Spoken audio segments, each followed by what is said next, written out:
Hey everyone, this is Kevin from thechesswebsite.com, and today we're going to be going over the Alekhine Fried Liver Trap. So the Alekhine starts out with e4, knight to f6 here. Pawn pushes forward to attack the knight. Knight to d5. Usually don't just want to come back here to g8 here. Pawn to d4. Centralizing the pawns, defending this pawn here on e5. And then d6, this attacks this center control that white has, also opens up for the light square bishop to get involved into the game. And white can either play pawn to c4, or the most popular move is just knight to f3. Normal development move, controlling these central pawns with the knight. And black can either play the bishop down here to g4. One of the reasons you play d6 is to get your light square bishop involved into the game. Or the second most popular move is to play pawn to g6, preparing to fianchetto the bishop here to g7.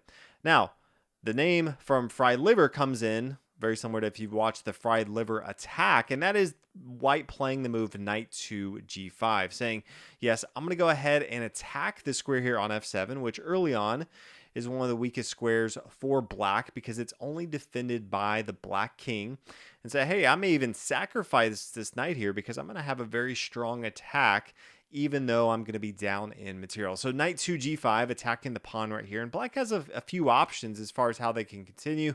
You know, if they play bishop here to g7, continuing their normal thought process, then white has queen to f3. This is attacking queen up here, taking on f7. You could take with your knight here on f7, attacking both the queen and the rook here. You're also attacking this knight here on d5. So lots of different ways that white can attack here. One of the things that black could try to do is to play the move pawn to h6. It is kind of breaking up their structure here on the king side as far as the pawn protection. But if they kind of look at it, they can already recognize that things are starting to blow up anyway. So they may just want to get this knight out of here. But this is exactly what white wants to happen, and white's going to play the move knight takes here on f7. As we discussed earlier, black usually wants to go ahead and take with their king here on f7. If not, we are forking the queen and the rook here. Usually don't just want to give us more material here. So king takes here on f7, and then white plays the move queen to f3. This is attacking the king, so in check, and also attacking this knight here on d5. Now, the best move from black is to just play knight to f6, which looks kind of weird because the pawn here on e5 can just take it, and absolutely can, but that's the best move from black. It's very difficult, I think, to find because after the pawn takes, then we're playing bishop here to c4, getting more material involved into the game.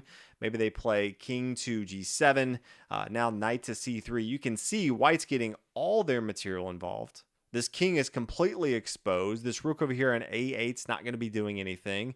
This bishop here on f8 is completely blocked in.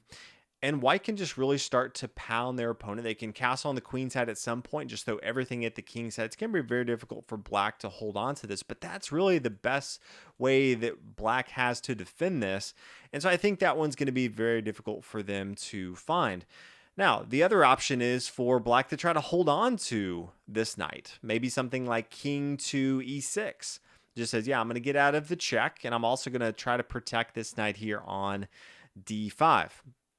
Now white has the move pawn to c4, attacking this knight. Now, how does black continue from here? Well, it's actually correct to just still play that knight to f6, but this is still pretty awkward, and I think it's very difficult for black to find because we're just going to go ahead and take that knight here on f6 after the pawn takes. Then we play bishop here to d3, preparing to castle on the king side. You can see all the threats that we have here. The king's in the center of the board, even blocking off some of the material here with the light square bishop. The queen can't get involved.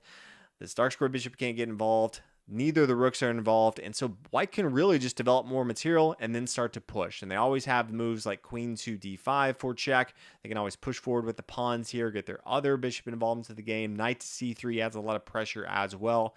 So this is going to be pretty tough for them to deal with. But there's another trap that they could fall into, and that is if they play the move knight to b4. If they think that they're in harm's way, knight to b4 gets out of harm's way, and it also prepares an attack here on knight to c2. And this is check, and it's also forking this rook here on a1.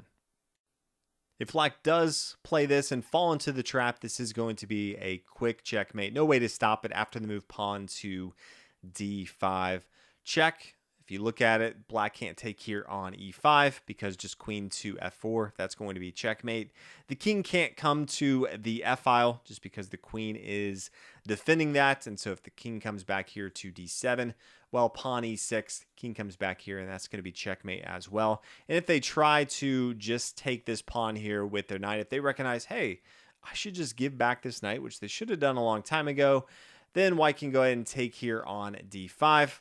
After the king takes here on e5. Then a little bit different move than before, but now we're going to be playing the move pawn to b4, preparing to play the move bishop here to b2. And there's no way to really stop this, you know, bishop here to f5 as an example, but then just bishop here to b2. And you can see this is checkmate. Kind of a weird checkmate with king in the center of the board and really just the bishop giving the check, but the pawn here blocking off, being protected by the queen, and just defending all of the squares that black would want to go to. Now, black could delay this a little bit by playing the move knight to c6. Only reason they would do that is the knight can now come to d4 to protect from the check. If this is the case, white's going to change it up just slightly, and they're going to play the move queen to f4 check.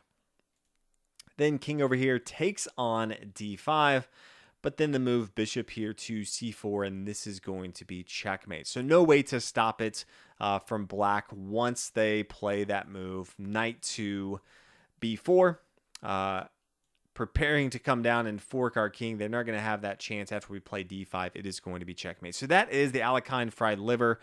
Always be thinking of ways, if you come back to the beginning of this, how you can play your knights here to g5, because threatening this square here on f7, many times the exchange is going to be worth it because you can start to launch a very, very powerful attack on your opponent. This shows that the Fried Liver can be effective even in the Alekhine Defense, which many times is known to be very, very solid from black. But once you expose that king, it is off to the races. So thank you guys so much for watching this video. I know many of you really love these traps. Give you a different perspective on how to think about chess and some nuances around when someone plays in a certain way, how you can start to attack your opponents. So thank you guys for watching the video, and I'll see you guys next time.